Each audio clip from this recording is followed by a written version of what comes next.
Let's talk geopolitics in this area. And this is another region where going back in time a bit, looking at the historical geography so that we can understand the present day patterns is really important. Just like we did when we were talking about Southwest Asia and North Africa, we're going to go back in time a little bit, but we don't need to go back as far.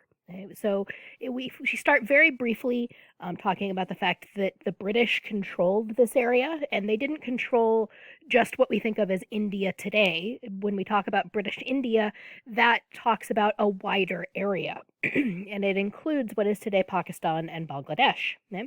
And this period of time when this area was being colonized and controlled by the British, that is a period known as the Raj. Okay?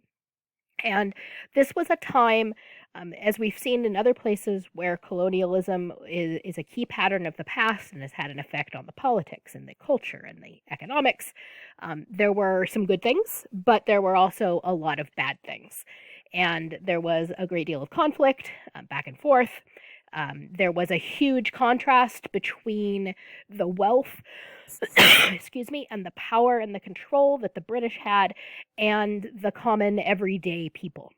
And the British controlled everything from how much salt cost to what was grown in the fields. And the fact that the British were so interested in growing cotton for the clothes and their factories with the Industrial Revolution really picking up, an awful lot of the land was devoted to growing cotton rather than food, and famine became widespread, as you can see in this picture. Right? So, yes, there were some good things. The education system shifted in India.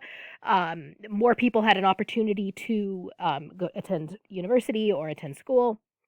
The civil service came in, some infrastructure was built, right? So there were some good things, but overall, people's quality of life really suffered, and there was a lot of conflict, and there is a really a strong feeling that the caste system, which had been a part of this area for a very long time, it became more entrenched, it became more divisive under British control.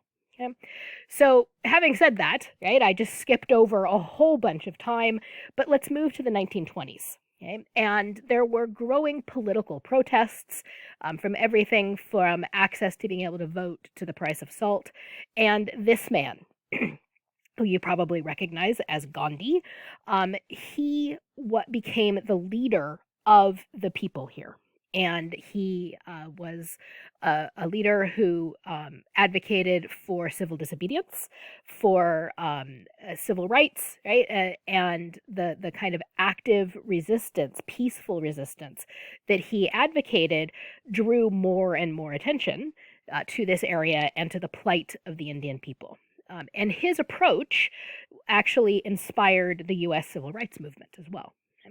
And so in the 1920s, there were these growing protests. There was more and more interest in India splitting off and becoming independent. And by India, I mean British India at this point.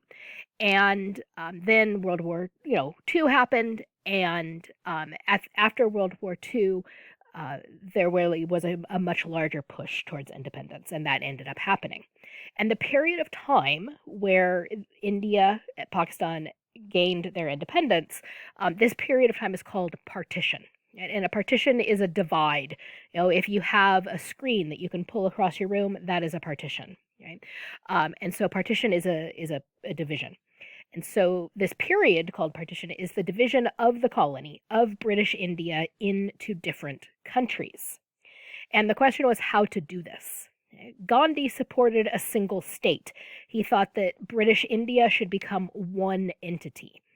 The Muslim leaders, Gandhi was Hindu, the Muslim leaders wanted a division by religion. So they wanted to divide things up by religion.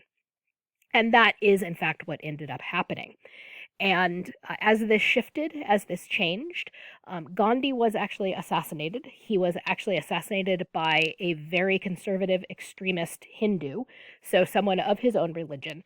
And this man was very upset because he didn't like the concessions that Gandhi was giving to the Muslim population.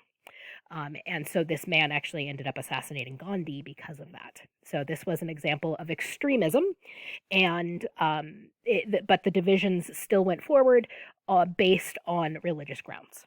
Okay? And this is what we ended up with. This is the map that we ended up with. Okay? So at partition, this area was divided into two countries. There was India, which is this aqua color here, and it was from the very beginning a secular republic. Right? It was not based on religion.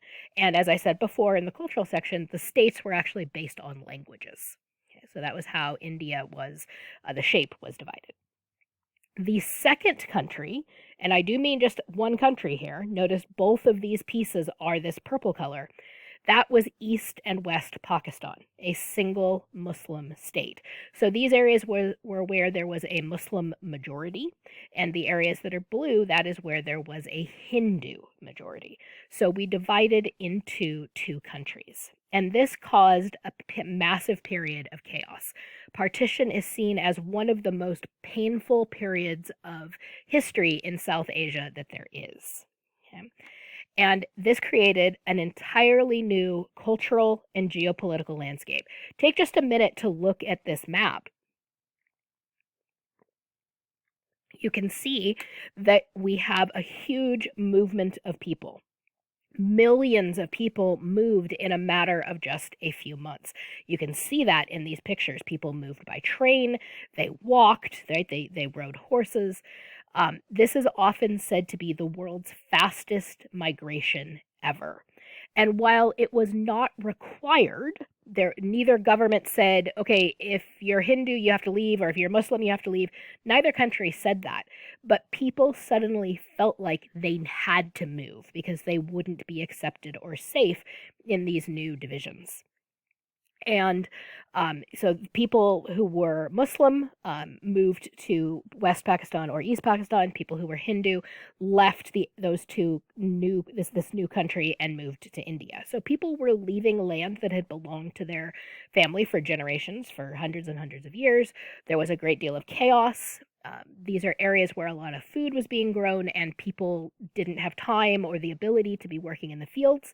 So a lot of food was just lay fallow and it was not harvested. So there was a great deal of famine and hunger. And so you can see why this is such a period of uncertainty and pain. And here are some more pictures of just the sheer number of people trying to move, trying to get across these spaces into these new political divisions. And there was a lot of conflict too. Right? This is a town where there was actually bombing and shelling, and that happened as well. So it's a very complex, very difficult time. And then eventually things calmed down a bit, but then there were other problems. Okay? And I think you can probably see one of the biggest problems. The fact that this single country called East and West Pakistan was separated by not only a huge distance, but by a country that they were not getting along with very well. And so the capital was over here. It was in Karachi for a long time.